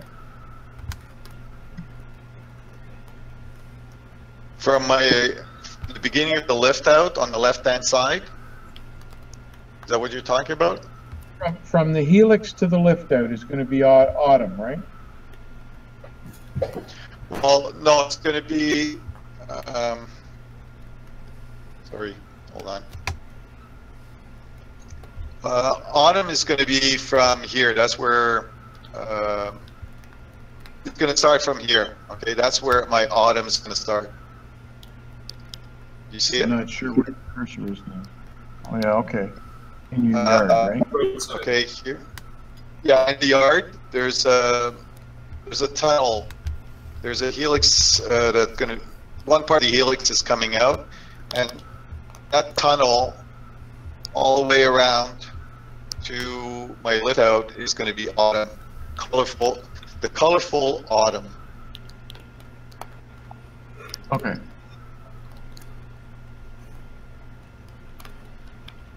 So like this is one section, it's all autumn. This section is all summer. This is spring, and this is winter. They're kind of separated. You don't have a whole lot of winters on it. And you don't have a No, whole... that's going to be enough, believe me. Okay. I didn't want too much. Basically, all I wanted was my town, my little town of St. Eugene to be winter, because in a way my wife wanted Santa Claus and a bunch of Christmas decorations. So I said, okay, I'll have this one section. Have you got a scale bonhomme to go in there? If I have a what? Quebec. Oh, believe me, I got a lot of Christmas decorations. Bonhomme. Oh, bonhomme, no. No, because this part is in Ontario, so the bonhomme is not, won't be there.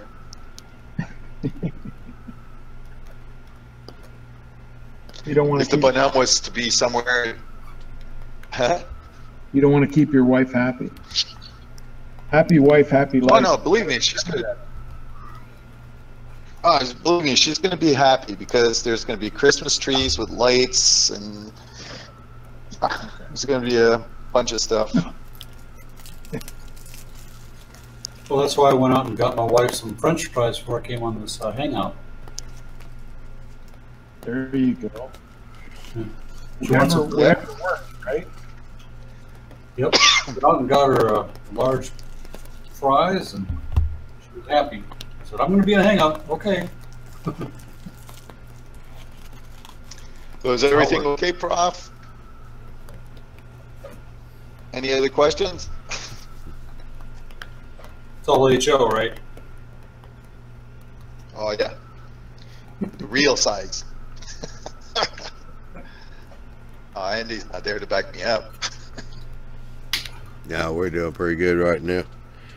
Andy and the Prof have been, well, like they talk about monster trucks and stuff. Yeah. Some I know they got into the mud season. There's no mud season. Well, that would be fall. Yeah, it's true. With But it's the- going to be a nice fall. There you go. A dry fall. So I've picked up a bunch of leaves from my backyard. So Have you seen the videos of Mike Confalone's layout? Of course. Okay.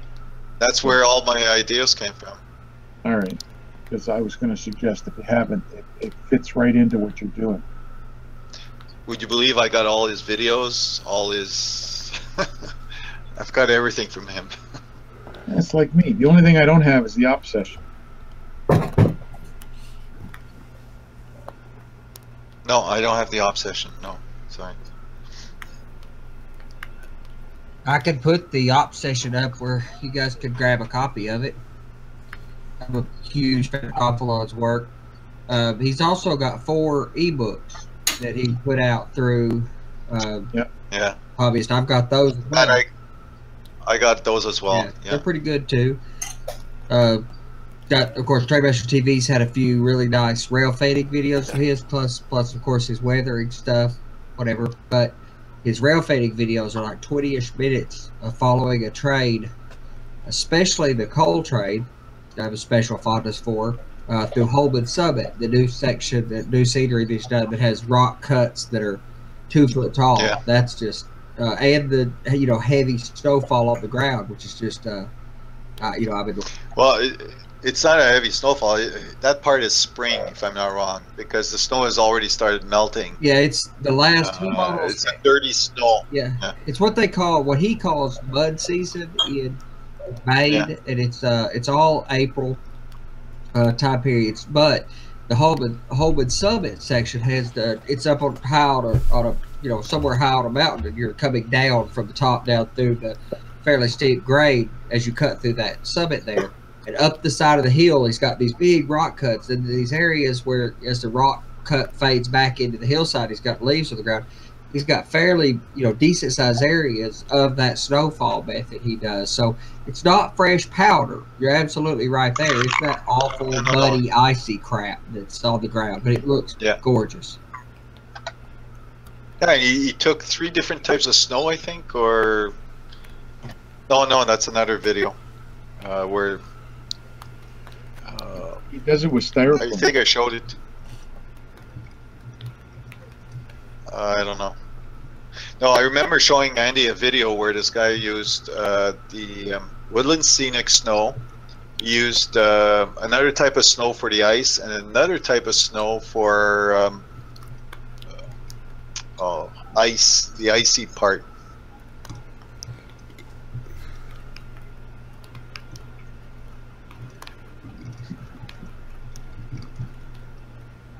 Well, that's it for me, Johnny. That's it for you, huh? What's Marty doing?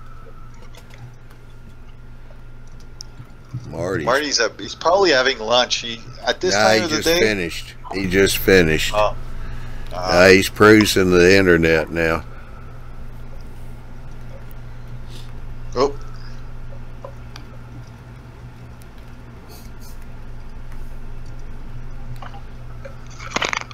And your microphone's not working, Marty.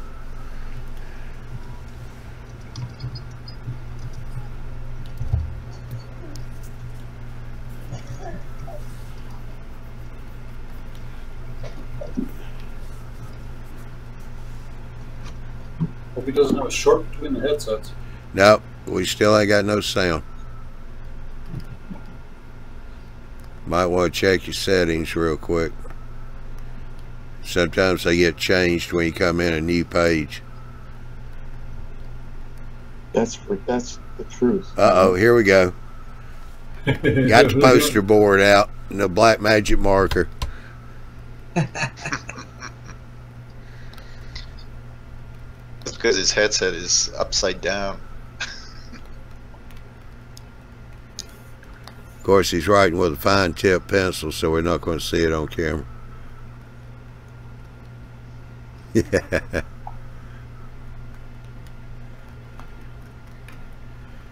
Nope.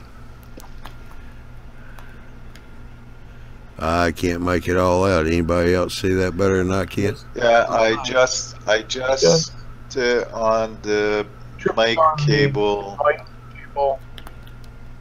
Ouch. Dope. Say he bit his mic cable. I think he broke it.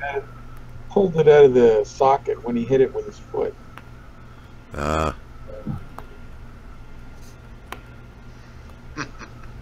Well, take your socks and shoes off, stick your toes back in the socket, and grab each one of the wires with a wet finger. They do it on the movies, and it works in the Radio Shack aboard ships. I thought he had a microphone that worked without the headset. Yeah. I love his partner's sidekick down there on the floor.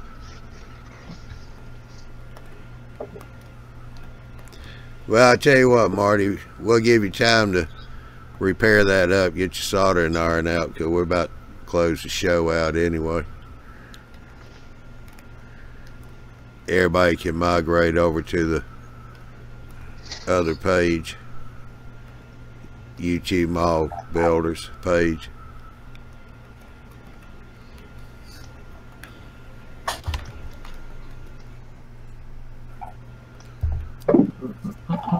While he figures out how to get a microphone working. Does this work now? Yeah, missed Yeah, a it little by bit. that much, Prof says. Prof says missed it by that much. Look, it's working and I haven't even got it plugged in. No, I just tripped AOT on the headphone bleed and I think I've just stuffed the phone jacks up on the front of the computer. Uh-oh. Oh, give me something to do tonight. Or this afternoon. Or this afternoon. Yeah. Hang on, we might have fixed it. Alright, Ron, we'll catch you later. He's been running on battery power down there in Queensland. Wow. Must have had a storm or something, shut the power down. Oops. We lost somebody again. Is that Is Andy? that working now? Yeah. It is. Oh, look at that. Miracle fix. You were holding your mouth the right way. Yeah, just had to stand on one leg and face north.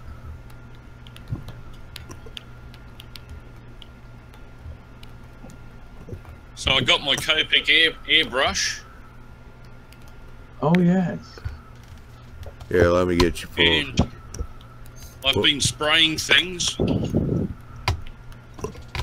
How has it been working?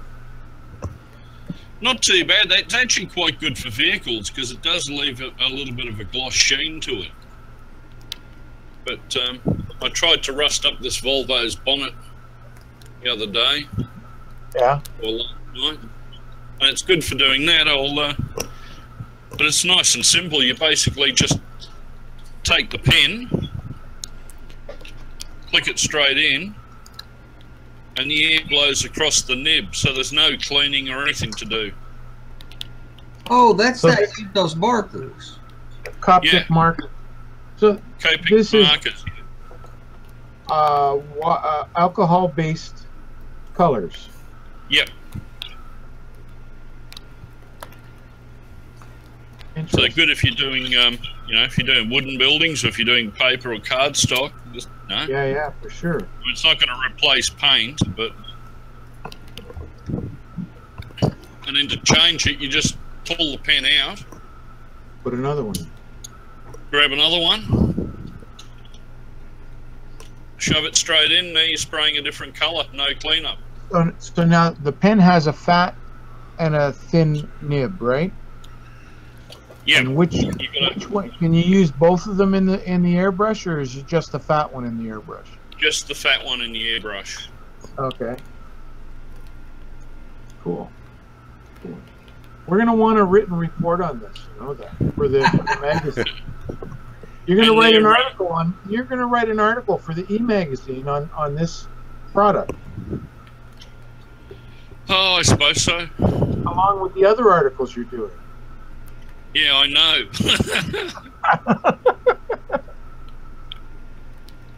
So yeah, I had a good play around with it last night, and it seemed to work quite well. I'll give you a demo if you can put up with the noise of the air compressor. Yeah, I got that wrong. Ron said Victoria is fixing the power lines. Says Victoria, not Queensland. Hey, I'm in Queensland, and we got plenty of power. It's just he's at the dodgy end. That's all. Yeah. And John Dilly's saying good night. Good night, John.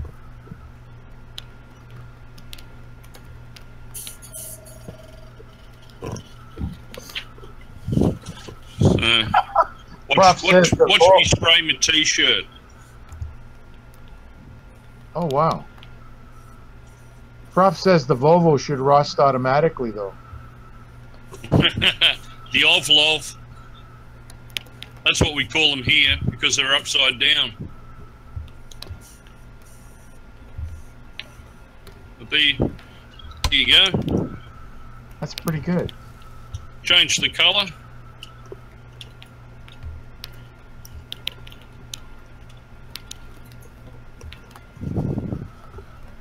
I can see that working real well with the rusting colors. How much was this contraption? The pens are about 10 bucks a piece, I think. The pens are $9.50 each Australian, and the airbrush which comes with this little, because they want you to buy the cans of air, but they do make this this kit For compressed air. ABS, yeah, which will hook it up to a compressor. So That's you get better. this little can that connects on the bottom, and then you connect your compressor to that. Well, that was $70. So in American, it'll probably be $50 for this, and you'll probably be paying about $6 or $7 for the pens. Okay, it's not too bad for the wartime expense. $6 or $7 don't hurt my feelings any. but the pens are And it seems refilled. like it does. It seems like it doesn't find enough line too, so you can get down and paint weathering and track work and stuff. You know, you can airbrush the rust effect I need and along the edge of ballast shoulders and stuff, because it seems to be a fine enough line for that. All right, Marty. Yeah. You're in trouble now. Yep. Some guy in here named Logging Logos. Uh-oh. He said, okay, Marty, you're on the hook for an article on the pen and airbrush for September. I got to finish the other one first. I'm going to get blamed for this one, too. The consequence of recorded shows, brother. Every time I come on here and see something that Ralph has, I end up buying them. Those circuit breakers I ended up spending $100 on the other day. Doggone, how many of those did you buy? 15. They're the way to do that, though. I'm going to put them on every output of the BDL 168. So each block's got its own. Set them to 1.3 amps, and that'll be enough for a zone, because you won't have more than one train in there. Right. And that way, at least then, because that way then, at least if somebody decides to come off somewhere, it's not going to stop the whole layout. It'll just stop that one section, that one zone. And at $4 a circuit breaker, I mean. Yeah, so I bought 3 packs of 5. Yeah, JD says it's always Ralph's fault. He always has the cool stuff to show. Yeah, he's cost a few of us, but I watched him on Trainmasters TV, and I ended up buying the wheel jig thing to do your painting. The wheel masks, yes. Yeah, well, they arrived yesterday. And they're pretty neat, you have to admit it. They are. I just don't think my wheel sets will go back in them. I know for painting the face, maybe they will. I just don't know if these Proto 87 wheel sets will go in there.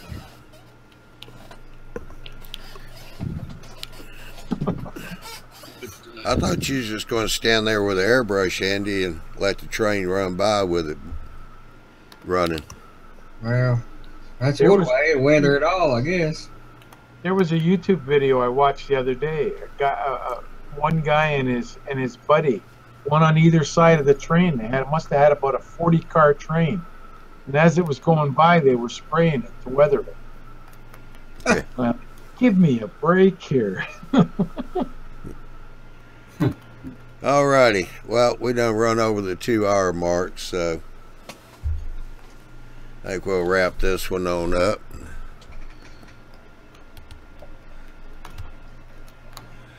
Seems like we've had a good response on tonight's show with the new format here. People seem to like it pretty good. They like the fact the cameras are larger. The video is clear. Still got a few little hiccups here and there, but nothing major. A little bit more learning to do about it. It's technology, none of it's perfect. Yeah, Josh taught us tonight not to click on the video. Yeah. But okay, I'll be the test dummy. Whether you want to or not. Yeah, by accident. So we're going to go ahead and wind this one up and stick her in the can. Let me get over here and do a transition. I want to say thank you to everybody in the chat for coming in. I want to thank everybody here on the panel for coming in. We had a good show tonight, good topics talked about. I want to say go to YouTubeModelBuilders.com. There you'll find the schedules for the Tuesday, Wednesday, and Saturday shows. Tuesday and Wednesday is 8 o'clock Central, 9 o'clock Eastern time. There will be a slight change in the schedule starting in July for the Wednesday Arduino workshop. That will be going to once a month for a little while because of the summer and all. And but that's the only real change we've got going. The Thursday and the Saturday shows are at 9 o'clock Central, 10 o'clock Eastern time. And also while you're there, be sure to click on the eMag and sign up for email notification when it comes out. JD and his team do a great job on putting out a free magazine, free of ads, and great content. So you definitely want to check that one out. So I want to say thank you tonight to everybody for participating and coming in. And we shall see you June the 27th. That's next Tuesday. That'll be a layout tour of Chris Hiley's layout. Chris is the one that runs the Arduino workshop. So he's got his layout done, track work done anyway, not the layout, but the track work. So he's going to show it off. So we'll see you on Tuesday night. That show will be 8 o'clock Central, 9 o'clock Eastern time. Y'all have a good evening. We'll see you later. Bye. Okay, good night. Hey, John.